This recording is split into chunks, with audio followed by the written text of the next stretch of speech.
नमस्कार, आप देख रहे हैं कशिश न्यूज का खास कार्यक्रम शख्सियत। मैं हूं नील कमल और आज जो हमारे साथ शख्सियत बैठे हुए हैं वो मोहन भी है, प्रकाश भी है। रहने वाले राजस्थान के हैं लेकिन बिहार कांग्रेस के प्रभारी हैं। मोहन प्रकाश जी, कशिश न्यूज में आपका स्वागत है। बहुत बहुत शुक्रिया, धन्यवाद। सबसे पहला तो मेरा प्रश्न, और लोग यहाँ की जनता ये जानना चाहेंगे कि बिहार कांग्रेस को आपको मजबूत करने के लिए भेजा गया है। आप राहुल गांधी के भी बेहद करीबी रहे हैं, राष्ट्रीय महासचिव भी हैं।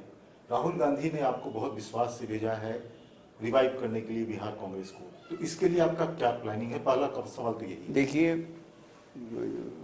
अभी कल ही हमारी बैठक हुई है जिसमें सारे जिला अध्यक्ष, एमएलए, पूर्व एमएलए और हमारे यहाँ तक कि चंदन बागची जी जो बहुत सीनियर हैं, तारिक साहब और जितने भी प्रमुख लोग हैं, आज जो पदाधिकारी हैं वो तो हैं ही हैं, अखिलेश जी और शकील भाई, लेकिन उसके अलावा भी मदन मोहन झा जी, सब पूर्व अध्यक्ष और सारे लोग कल इकट्ठे हुए हैं।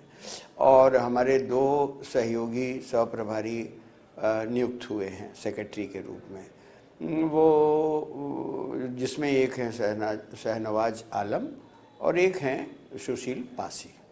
तो अब जो अगले 2 महीने का हमने टास्क दिया है वो दिया है कि जिले में सम्मेलन और प्रखंड में बैठक, क्योंकि अगर नींव नहीं मजबूत होगी तो उससे नहीं होगा। तो हमारा पहला ध्यान जो है वो ये है कि हर प्रखंड में जो कमेटी बने, जिले में वो हो और 2 तरफा हमारा कार्यक्रम चले। कमेटी से बात यही सुनिए, हाँ। 2 तरफा का, एक तो संगठन की संरचना और दूसरा आंदोलन।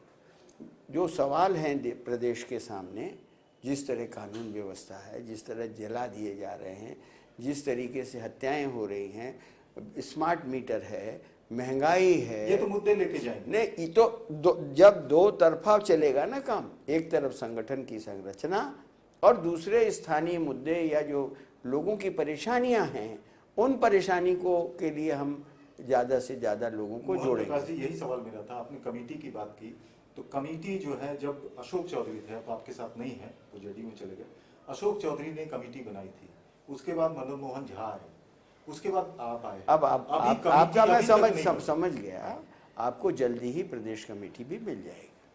आपकी जिज्ञासा को मैं कोशिश करूंगा बहुत जल्दी ही शांत कर दूं। अच्छा, दूसरी बात तो ये हो गई, तो आपने कहा कि कमेटी जल्द बन जाएगी, लेकिन आप जो बोले कि बेस बनाना है, बेस बनाने का मतलब नहीं, संगठनात्मक, संगठन को मजबूत जो करना है। नहीं, तो मजबूत उससे खाली नहीं होता है। मजबूत देखिए, पहले तो आपके पास नीचे एक संरचना होनी चाहिए, और दूसरा जनता के सवालों पर लड़ाई होना चाहिए, और तीसरा क्या है कि लोकसभा के चुनाव के बाद इस देश में आम आदमी कांग्रेस की तरफ देख रहा है। तो तीसरा हमारा जो वो है, हम जो समाज के जो गरीब तबके हैं उनके बीच में जो हमारी कमेटी और ये सब हो जाएगी, तो वो उन लोगों के बीच में जाएंगे। समाज के जो प्रभावशाली लोग हैं उनसे भी हमारा थोड़ा सा कट गए हैं, तो ये जो लोग हैं यही जाके बात करें। देखिए, पटना के अंदर हम 10, 20, 25, 50 प्रभावशाली लोगों से मिल रहे हैं, वो एक अलग बात होती है।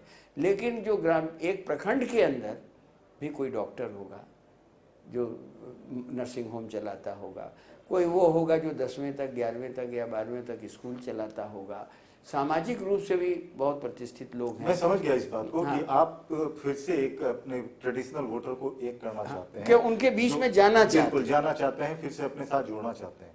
लेकिन सवाल यह उठता है कि ट्रेडिशनल वोटर को तो लाना चाहते हैं, लेकिन आपके जो कार्यकर्ता हैं जो चुनाव लड़ना चाहते हैं, तो हर बार ये देखा जाता है कि चुनाव के वक्त कांग्रेस को हाशिए पे रखती है बड़ी पार्टियां। आप 2 चुनाव से अगर देखिए तो आरजेडी ने आपको पिछले बार 70 सीटें दी, तो 19 सीट पे आप जीत के आए।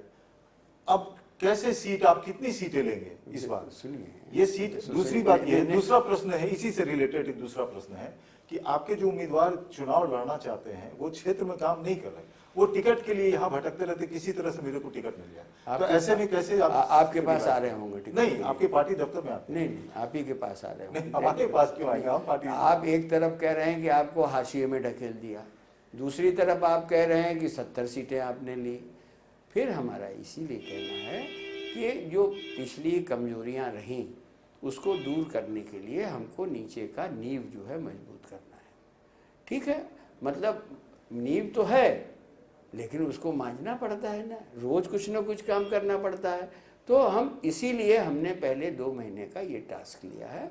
फिर उसके बाद हम मंडल बनाएंगे जो हर 10 बूथ 12 बूथ पर एक आदमी होगा जो बीएलए बनाएगा उन बूथों पर।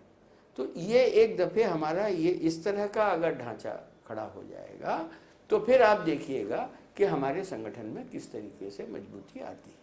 आपको लगता है कि वन नेशन वन इलेक्शन का जो किया गया है, कैबिनेट ने पास कर दिया, तो हालांकि शीतकालीन सत्र में अब पटल पे रखा जाएगा उसे सदन में, आपको लगता है कि क्या लगता है ये कि बिहार इलेक्शन 2025 में होना था, प्रीमैच्योर इलेक्शन हो सकता है बिहार में? चूंकि आपका कल एक बयान में देख रहा था कि आप इलेक्शन के लिए तैयार हैं, कार्यकर्ताओं को कह रहे हैं, तो आपको क्या लगता है कि प्रीमैच्योर हो? पॉलिटिकल वर्कर को तो हमेशा हर परिस्थिति के लिए तैयार रहना चाहिए, नंबर 1। नंबर 2, आपका सवाल है वन नेशन वन इलेक्शन। देखिए, अगर आपको केशवानंद भारती के केस का ध्यान हो तो सुप्रीम कोर्ट के फुल बेंच का फैसला है कि हिंदुस्तान के संविधान में बेसिक स्ट्रक्चर में चेंज संसद भी नहीं कर सकती, राष्ट्रपति का भी अधिकार नहीं। अब इसके बाद भारत एक फेडरल स्टेट है, राज्यों का संघ है, उसमें आप इस तरह का जो प्रस्ताव पास किया है मैं उसको असंवैधानिक मानता हूं। लेकिन आप ये बताइए कि आप असंवैधानिक बता रहे हैं, 1951 से 1967 तक तो इसी संविधान के आधार पे हुआ इलेक्शन। नहीं, वन नेशन वन इलेक्शन ही होता था, दो इलेक्शन तो होता नहीं था 1967 तक। ना, ऐसा था कि जो 52 में हुआ चुनाव, 52 से 67 तक। 67। तो लेकिन उसमें बहुत राज्यों में अलग अलग चुनाव हुए, जहां सरकारें गिर गई तो वहां पर हुआ कि नहीं हुआ, तो वो प्रश्न नहीं है, क्योंकि आप एक कानून बना के इसको नहीं कर सकते। दूसरा क्या है कि मादी जी का क्या कहना है, क्या हम साहब वो कर लेंगे क्या, लोकसभा, विधानसभा, जिला परिषद, नगर पालिका 2 फेज में हो, 2 नहीं 3 फेज में भी हो तो कौन है इलेक्शन कमीशन? जो इलेक्शन कमीशन 4 राज्यों में एक साथ चुनाव नहीं करा सकता है, वो पूरे देश में कराएगा। आखिर आपत्ति क्यों है कांग्रेस को, क्यों दिक्कत है? क्योंकि ये बेसिक स्ट्रक्चर के खिलाफ है। जो भारत का जो संविधान है, जो आजादी की लड़ाई के बाद इस देश के अंदर जो राज्यों को स्वायत्तता दी थी हमने, जो उनको अधिकार दिए थे, उसके विपरीत है, संविधान की भावना के विपरीत है, इसलिए हम उसके खिलाफ हैं और खिलाफ रहेंगे। मोहन प्रकाश से बातचीत हमारी जारी रहेगी और इन्होंने कहा कि फेडरल स्ट्रक्चर में चेंज नहीं करने दिया जाएगा, कांग्रेस पुरजोर तरीके से विरोध करेगी इसका। ब्रेक के बाद फिर से यही सवाल हम उनसे पूछेंगे, मनोज प्रकाश जी से। थोड़ी देर इंतजार करें, वापस लौटते हैं तुरंत। हमारे साथ बैठे हुए हैं मोहन प्रकाश, बिहार कांग्रेस प्रभारी। हम छोड़ के गए थे कि जो फेडरल स्ट्रक्चर में बदलाव नहीं करने देंगे, कांग्रेस उसका विरोध करेगी। किस स्तर पे विरोध करेगी? भाई आप सुनिए, इसके ये हम नहीं करने देंगे। इस देश की सुप्रीम कोर्ट की फुल बेंच का फैसला है कि कोई भी आदमी, यहाँ तक कि संसद भी हिंदुस्तान के संविधान के बेसिक स्ट्रक्चर में बदलाव नहीं कर सकती। और ये जो प्रस्ताव पास किया है कैबिनेट ने, ये बेसिक स्ट्रक्चर को खंडित करता है। संविधान संशोधन हो जाएगा ना 5 साल के लिए, जो इलेक्शन जो होता है, जो इसमें संविधान में है, जो 5 साल के लिए चुनी जाएगी सरकार, अगर 5 साल के लिए चुनी जाएगी, अगर उसमें संशोधन हो जाता है कि 5 साल के लिए नहीं, अगर 5 साल के लिए चुनी गई, 2 साल में सरकार गिर गई, तो अगर दोबारा इलेक्शन होता है उसी राज्य में, तो वो सरकार 5 साल के लिए नहीं 3 साल के लिए चुनी जाएगी। ये अगर संविधान में बदलाव हो जाता है, अमेंडमेंट कर दिया जाता है, तो फिर क्या दिक्कत है? नहीं, क्यों राज्यों को जो हमने स्वायत्तता दी है, ये उसके लिए, ये देखिए उसी का पार्ट है। जैसे हिंदुस्तान के अंदर लोकतंत्र क्या होता है, लोकतंत्र संस्थाओं के पाए पर खड़ा हुआ एक शासन पद्धति, और लोकतंत्र जो है सिर्फ शासन पद्धति नहीं है, ये एक जीवन पद्धति भी है। और जिस तरीके से ये समाज को हिंसक बना रहे हैं वो लोकतंत्र के लिए खतरनाक है। जैसे आपने देखा कि जितनी भी, चाहे रिजर्व बैंक हो चाहे कोई भी हो, सब संस्थाओं को, आप ये देखिए सीवीसी का क्या रोल है, लोकपाल कहाँ गया, सूचना का अधिकार कहाँ गया। तो ये जो लोकतंत्र को मजबूत आज सुप्रीम कोर्ट में लोग जाते थे बड़ी आशा के साथ, या डिस्ट्रिक्ट कोर्ट में जाते थे आशा के साथ। मैं कह सकता हूँ ऑन रिकॉर्ड कि आज लोगों के मन में थोड़ी शंका हो गई है। सुनिए, हाँ। और जिस तरीके से चुनाव आ रहा है तो रशीद इंजीनियर को वहाँ जमानत मिल जा रही है, बाहर निकल आ रहे हैं।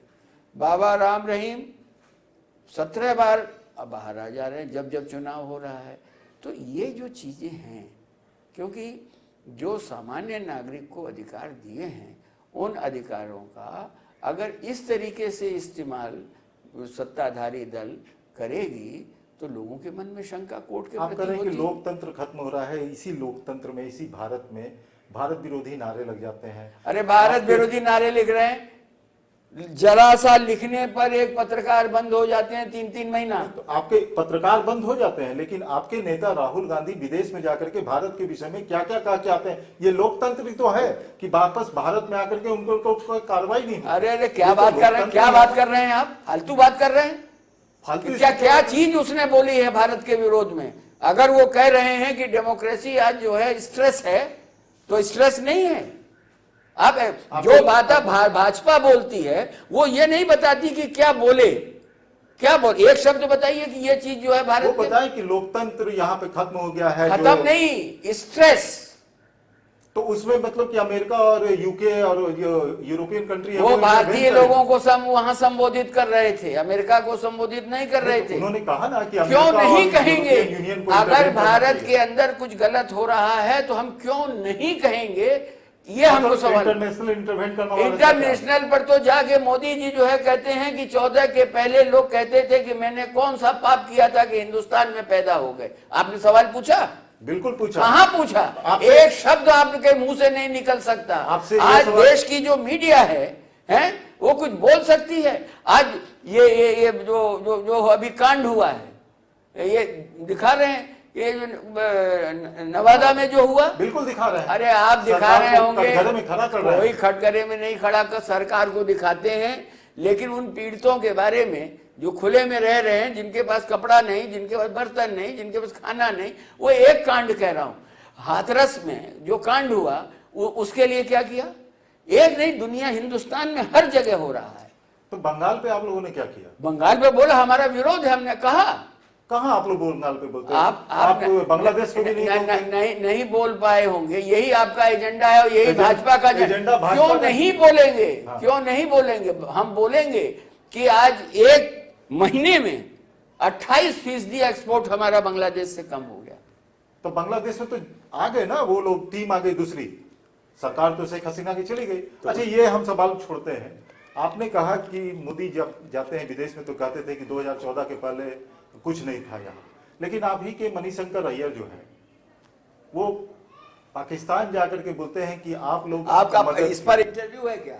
नहीं, इस पर नहीं। तो नहीं, आपको लग रहा है हमारा। आपने कहा ना, अगर मुझे ये मालूम होता कि आपका ये जो बीजे पता नहीं कब नहीं, की अभी बातें, आपने टीसी में कही ना, अभी आपने नहीं, हमने कहा मणिशंकर अय्यर के लिए अलग संदर्भ में कहा है। अच्छा, हम यहाँ लौटते हैं। नहीं, आप अगर ये चलना चाहते हैं तो आप करिए। हम बीजेपी का एजेंडा पूरा करने के लिए आपको समय देने के लिए तैयार नहीं है। का एजेंडा नहीं, ये जो बीजेपी पूछती है वही पूछ रहे हैं। नहीं, आप देखिए मोहन जी, दर्शकों का ये, अरे भाई, महंगाई पर आप पूछिए ना, बेरोजगारी पर पूछिए। बताइए, महंगाई पे बताइए। महंगाई ये जो है, ये मोदी सरकार की नीतियों के द्वारा प्रायोजित है और इसका उद्देश्य खाली चंद पूंजीपति जो उनके मित्र हैं, जो उनको लाभ पहुंचाते हैं, उन्हीं को मुनाफाखोरी की छूट दे रखी है। अब आपको मैं एक एक करके किसी भी चीज का उदाहरण दे सकता हूं। आज जो बिजली की समस्या है, सस्ता कोयला खरीदता है और आके यहां बिजली कंपनियों को अडानी महंगे में बेचता है और स्मार्ट मीटर हमारे ऊपर लगाकर वो बिजली कंपनियों को कहता है कि तुम हमारा स्मार्ट मीटर ले लो और तुम्हारा घाटा कम हो जाएगा। क्या क्या ईडी इसके लिए नहीं, सरकार इसके लिए नहीं है? अच्छा, दवाओं का मूल्य है, आप एक दवा आज खरीदिए और उसी दवा को 1 महीने बाद आप खरीदेंगे तो आप पाएंगे कि उस पर 10 रुपया 20 रुपया बढ़ा हुआ है। दवा नियंत्रण मूल्य कहां चला गया? आज जो किसी भी क्षेत्र में आप देख, कपड़े के मामले में आप देख लीजिए, जो आम आदमी की जिंदगी से जुड़े हुई जो चीजें हैं। और आज आपको बता दे रहा हूं कि चाइना, जिसको कहते थे हम आंख लाल करके बात करेंगे, जो छोटे मध्यम उद्योग हैं जो रोजगार देते हैं, उस तरह के 85 आइटम में 90%, 60% हिस्सेदारी चाइना के माल की हो गई, जिसका उदाहरण मैंने दिया था। एमएसएमई की बात कर रहे हैं, एमएसएमई। ये क्या है? लघु उद्योग क्या है? ये आसपास के गांवों में, ये समझ गए, लेकिन नहीं, यही समझिए, हम समझ गए, लेकिन आप सवाल ये भी उठता है ना, पूरा तो होने दीजिए मोहन प्रकाश जी, 1 मिनट। सवाल तो ये भी उठता है ना कि आप अडानी को नहीं देखना चाहते, या वो बोल रहे हैं कि सारा चीज उनको ये दे रहे हैं, मोदी सरकार उनको सारा फैसिलिटी दे रही है, लेकिन जहां जहां आपकी सरकार है वहां भी तो आप अडानी का स्वागत कर रहे हैं। हाँ, फिर आप वहां क्यों नहीं? अपनी समझ को बदलिए। हम अडानी का विरोध नहीं कर रहे हैं, हम उसका जो एकाधिकार और जो सरकारी संपत्ति है जो लुटाई जा रही है उसको, और उसके विरोध। जैसे आज पूरा जो आपका ये तट है, पश्चिमी तट जिसको बोलते हैं, एक बंदरगाह भी भारत सरकार के पास नहीं है श्रीमान। और जो पोर्ट है, अरे ये हवाई जहाज है, अड्डे हैं, इनमें हमने क्या किया? जयपुर के हवाई अड्डे में 3000 करोड़ रुपया सरकार ने खर्च किया और अगले महीने उसको काम पूरा हुआ और अगले महीने अडानी को दे दिया। अगर आपको देना था तो अडानी से कहते कि भाई इसको डेवलप करो, यानी डेवलप आप कर रहे हैं और मुनाफा अडानी कमाएगा। अच्छा, नहीं, सभी चीजों में मैं कह रहा हूं।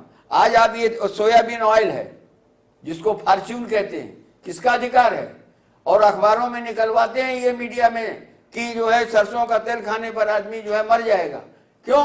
कि सरसों का तेल आदमी ना खाए और फॉर्च्यून खाए। आज सेब है, सेब हिमाचल का जो सेब है, वो शुरू में उन्होंने ज्यादा पैसा दिया और उसके बाद आज दाम घटा दिया, क्योंकि जो बीज के अड़तिये थे वो 2 साल में मर गए, खत्म हो गए। तो ये कह रहे हैं कि समझ गया मैं बात कि खाद्य सामान से लेके आदमी की जिंदगी से जुड़ी हुई जो जितनी चीजें हैं, उन सब चीजों को वो एकाधिक। और ये काहे के पूंजीपति हैं भाई? मोदी सरकार ने R&D पर, यानी जो बेचारे JRF पास करके ये लड़के जो रिसर्च करते हैं, जिनको 25,000 मिलता है, इस पर भी GST लगा दिया 18% और 17 से देना है। R&D अमेरिका बढ़ रहा है तो वहां के जो मल्टीनेशनल कंपनियां हैं वो R&D पर ज्यादा खर्च करती हैं। तो अब यहां पर ये R&D नहीं कर रहे हैं। एक R&D बताइए जो अडानी ने, अंबानी ने या किसी पूंजीपति ने किया? ये तो खाली माल बेच रहे हैं और मुनाफा खा रहे हैं, और ये मोदी सरकार उनको कर रही है। हमारे साथ अभी मौजूद हैं मोहन प्रकाश जी। मोहन प्रकाश जी, आपने कहा कि एयरपोर्ट अडानी को दे दिया गया, लेकिन इसमें एक सवाल लोगों का यह भी है कि एयरपोर्ट तो मान लीजिए दे दिया गया, लेकिन जो एयर इंडिया के हालात थे पहले, आप भी एयर इंडिया में सफर किए होंगे, कैसे सीट हिलती थी अंदर में जब? अच्छा, हिलती थी, और एयर इंडिया ही था। जब कहीं विपत्ति आती थी तो एयर इंडिया ही काम आती थी। क्या बात कर रहे हैं? नेता ही बता, कांग्रेस के ही नेता बताते थे कि हिलते रहती थी। हाँ, जो बताया, आप ही को बताया होगा। अब जो है एयर इंडिया जब चला गया, अब एयर इंडिया कैसा हो गया? देखिए, एयर इंडिया और कानून के मुताबिक जो हिंदुस्तान का कानून है अधिग्रहण का, उसके अनुसार अगर आप किसी को देते हैं तो वो एक कानून सम्मत चीज है। हमारे यहाँ स्टेट में भी अगर कोई प्रोजेक्ट लगाता है और वो चाहे अडानी हो, चाहे अंबानी हो, चाहे कोई हो, अगर वो L1 है तो नियमानुसार उसको मिलेगा। ठीक है, हम उसको लूट की छूट नहीं दे देंगे। वो सोलर एजेंसी भी वही करे, मतलब कोई क्षेत्र ऐसा नहीं है जिसमें मोदी जी ने। अच्छा, और जो हजारों करोड़ का जो कर्जा देते हैं और बाद में आप माफ कर देते हैं, वो क्या है? स्टूडेंट पर तो आप रिसर्च पर वो जो 25,000 पाता है उससे आप लेंगे 17%, 18% जीएसटी, और जो 1.5 लाख करोड़ रुपया इन पूंजीपतियों का माफ किया। अच्छा सुनिए, सदन के पटल पर रखिए ना इसको। सदन के पटल पर एक बार कोई जवाब देने को तैयार है? कोर्ट चले जाइए। हम अपने प्रश्न को उठाते रहेंगे, लेकिन यही है कि संविधान के विपरीत जो देश के नियम कानून हैं वो खास लोगों के लिए अलग हैं, इनके लिए अलग हैं। अगर हमारा आदमी, हमारा सेक्रेटरी है, उसने प्रदर्शन किया है और प्रदर्शन किया कि जो अब सतनामी समाज के लोगों को के खिलाफ वो पुलिस ने एक्शन लिया, उसके विरोध में प्रदर्शन किया, तो आपने जो नया आईपीसी हटा के जो किया है उसमें 60 दिन तक पुलिस लेके बैठी हुई है। अब ब्रजभूषण बाहर है। मतलब इस देश के अंदर अगर आप भाजपा समर्थक हैं, यानी प्रधानमंत्री के मुख से एक हफ्ते पहले निकलता है कि यह 75,000 करोड़ का चोर है, और एक हफ्ते बाद वो धुला हुआ हो जाता है और उनका डिप्टी चीफ मिनिस्टर हो जाता। और एक नहीं, सैकड़ों उदाहरण है, लेकिन आपकी हिम्मत नहीं है कि ये सवाल पूछ ले। नहीं, पूछे जाते हैं। 2 राज्यों में अभी चुनाव होने, हाँ। कश्मीर में, हरियाणा में चुनाव। हाँ। कश्मीर में नेशनल कॉन्फ्रेंस पीडीपी ने कहा है कि आर्टिकल 370 वापस लेंगे, 35A वापस लेंगे। कांग्रेस भी समर्थन कर रही है उसका। ऐसा है कि कश्मीर की जनता को उसका जो अधिकार था वो अधिकार मिलना चाहिए, नंबर 1। नंबर 2, हिंदुस्तान में यूनियन टेरिटरी है और राज्य है। ये पहला मौका है कि जो मोदी सरकार ने एक राज्य को तोड़ दिया और यूनियन टेरिटरी बना दी। आज आपको मालूम है वो लद्दाख से पैदल चल के लोग आ रहे हैं हिमालय बचाने के लिए, और वो कोई मामूली आदमी नहीं है, लेकिन उस पर आपके 1 सेकंड के लिए भी आप लोगों को जगह नहीं मिलेगी। नहीं, मोहन प्रकाश जी, सर हम जानना चाह रहे हैं, लोग जानना ये चाहते हैं कि 370 हमारा कहना है कि हम पहला नंबर 1 रहना चाहिए। 370 को जानते हैं आप? बिल्कुल जानता हूं। क्या है बताइए, कब बनी है? आप बताइए। जवाहरलाल नेहरू ने जब जवाहरलाल नेहरू इस देश के अंदर कहां कहां 370A B C है आपको मालूम है? बिल्कुल। आप मणिपुर में 1 गज जमीन अमित शाह लेके हमको दिखा दें। मिजोरम में एक इंच जगह लेके दिखा दें। मणिपुर भी सुनिए, नागालैंड में अलग झंडा है, अलग कानून है, वहां पर इनकम टैक्स नहीं है, कोई का आपका पंचायती राज चुनाव अब जाके हुआ है इतने वर्षों बाद। सुन तो लीजिए। हाँ, बोलिए। आप कश्मीर कह रहे हैं, अरे कश्मीर में मैं इंचार्ज था, जानते हैं जो कानून पंचायती राज का यहां है, रिजर्वेशन से लेके और वो सारे कानून लागू हैं। वहां सुप्रीम कोर्ट का है, वहां यूजीसी वो करती है जो, और ये पहले वहां प्रधानमंत्री होता था। ये कांग्रेस पार्टी है, जो सादिक अली थे वो प्रधानमंत्री कहे जाते थे, हमने चुनाव करा के वहां मुख्यमंत्री कर दिया। सदरे सुन तो लीजिए आप। हाँ, बोलिए। इतिहास को जानने हाँ, नहीं बताइए। चाहते हैं, और मोदी शाह नहीं जानते हैं। 1928 में ये जो कानून बना कि जमीन नहीं ले सकते, जिसको 35A कहते हैं आप, ये क्यों बना था? इसलिए बना था कि 1928 में ये हो गया, हिंदुस्तान की जितनी ठंडी जगह हैं उन सब जगह अंग्रेज पहुंच गए, उन्होंने छावनी बनाई हुई है, लेकिन कश्मीर में हरि सिंह जी ने उनको घुसने नहीं दिया, दबाव पड़ रहा था। दूसरी तरफ 22-23 के आसपास ही 2 नेशन थ्योरी सुगबुगाहट लेने लगी थी, तो पंजाब के लोग काफी जाने लग गए थे। तो डोगरा ने आंदोलन किया, मुस्लिम ने आंदोलन नहीं किया। एक मिनट सुन लीजिए, पूरी बात करें, जल्दी खत्म कर दूंगा। 20 लोग मारे गए थे, और वो जो लाल झंडा पहले कश्मीर का था ना, वो कोई झंडा नहीं था, उसी खून से किसी ने लहरा दिया और वही कश्मीर का हो गया। तब वो कानून बना कि बाहर का आदमी यहाँ जगह नहीं ले सकता। नंबर एक बार, और जो ये दावा कर रहे हैं 6 महीने आप इंटरनेट बंद रखेंगे, घर से नहीं निकलने देंगे, तो ये क्या है? लोग सब चीज जान रहे हैं ये। नहीं, जान नहीं रहे, आप लोग पूछ रहे हैं। नहीं, जनता ये जानना चाहती है कांग्रेस क्या 370 और 35 से वापस लाएगी अगर वहां पे सरकार बनती है? वहां के लोगों के नागरिक अधिकारों की हम रक्षा करेंगे, उसके लिए जो भी करना हो, एक तो स्टेटहुड और दूसरा वहां के नागरिकों की इच्छा के अनुरूप हम काम करेंगे। अगर स्टेट असेंबली पास करती है तो हम उसको भी देखेंगे कि आगे क्या हो सकता है, उसमें कानूनी प्रावधान कैसे हम हटा सकते हैं। और हर पार्टी को अपना एजेंडा रखने की जरूरत है। आप उनके सवाल को हमसे पूछ रहे हैं, हमारे एजेंडे पर बात करिए कि हमारा घोषणा पत्र क्या है, हम क्या क्या करेंगे, उस पर बात करिए ना। अब तो एजेंडा बताया आपने ना, आपने बताया कि हम ये करेंगे। ये आपने पूछा तो नहीं, आप 370 पूछ रहे हैं मुझसे जो दूसरे के एजेंडे में है, तो उसके एजेंडे का जवाब आप हमसे चाहते हैं। यही मैं कहना चाहता हूं, यही फर्क आ गया है पत्रकारिता में। तो यही आप फर्क पूछिए है ना कि 370 और 35 से पे जब पाकिस्तान के रक्षा मंत्री कहते हैं कि हम इस मुद्दे, अरे हिंदुस्तान में चुनाव हो रहा है, नेशनल हिंदुस्तान में चुनाव, हिंदुस्तान में चुनाव होना है। हिंदुस्तान की बात करिए, पाकिस्तान के लिए आप बीजेपी को छोड़ दीजिए, उनके पास कुछ नहीं है, हिंदू मुसलमान और पाकिस्तान, और वहां पाकिस्तान जाके बिना बुलाए बिना बताए बिरयानी खा के आएंगे। जब चुनाव आएगा तो पाकिस्तान बीजेपी को याद आएगा। अच्छा, अंत में ये आपसे पूछना चाहेंगे, राहुल गांधी को बिट्टू ने, बीजेपी के जो पूछिए, उन्होंने आतंकी कहा है, तो आप हमको ऐसा लगता है कि उसने अंदर की बात गलत शब्दों में कह दी कि जब राहुल गांधी जी ने संसद में बेरोजगारी पर, महंगाई पर, लोग किसानों के अधिकार पर, एमएसपी पर, महिलाओं पर होने वाले अत्याचार पर जब सवाल उठाया तो पूरी बीजेपी हिल गई, प्रधानमंत्री का मुंह सूख गया, और राहुल गांधी के भाषण में 8-8 मिनिस्टर खड़े हुए इंटरप्ट करने के लिए। तो असली बात यह है कि भारतीय प्रधानमंत्री से लेके और पूरी भारतीय जनता पार्टी आतंकित है।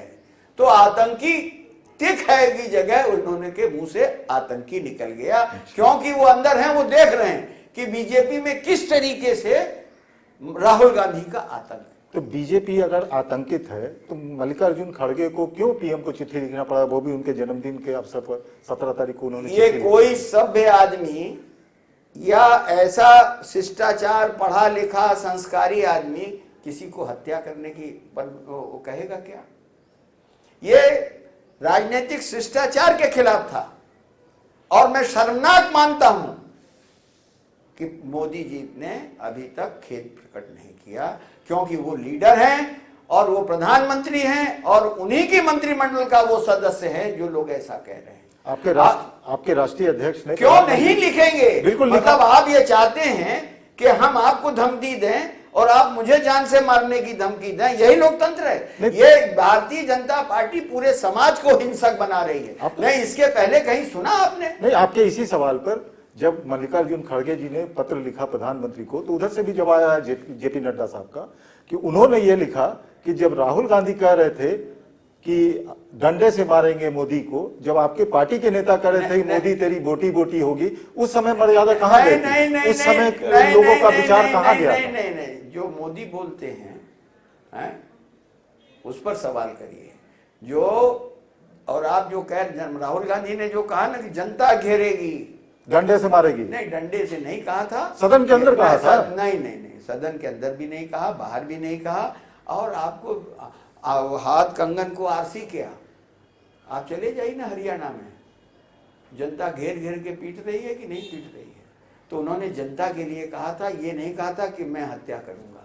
चलिए, अंत में वक्फ बोर्ड पे आप क्या कहेंगे? वक्फ बोर्ड जो, देखिए, वक्फ बोर्ड का मामला बहुत साफ है, वो एक कानून के तहत बना है, और इस देश के अंदर जो कानून के तहत बना है उसमें अगर कोई फेरबदल करना है तो जो उनकी जो पार्टी है, यानी जो लोग उसमें ले, क्या कहते हैं उसको भाई, वो जो मैटर करते हैं, उनसे राय किए बिना 1 इंच भी परिवर्तन नहीं करना चाहिए।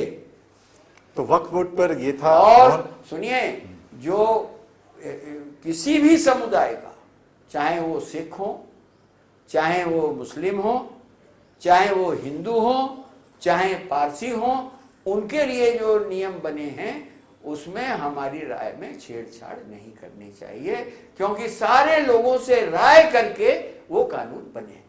मोहन प्रकाश जी, कशिश न्यूज से बात करने के लिए आपका बहुत बहुत धन्यवाद। बहुत बहुत आपने धन्यवाद। समय निकाला और बिहार प्रदेश में जल्दी से कमेटी गठित करें। हाँ। लोग यहाँ के आपके कार्यकर्ता आपको भी भी- चाहते हैं आपको और होना- बिहार के लोग भी चाहते हैं। आपको होना हो तो बताइए। आपको बिल्कुल। मैं शामिल तो कर ये थे सकता हूं। मोहन प्रकाश जी, और अगले हफ्ते हम लोग फिर मिलेंगे एक नए शख्सियत के साथ। तब तक इंतजार कीजिए और देखते रहिए कशिश न्यूज।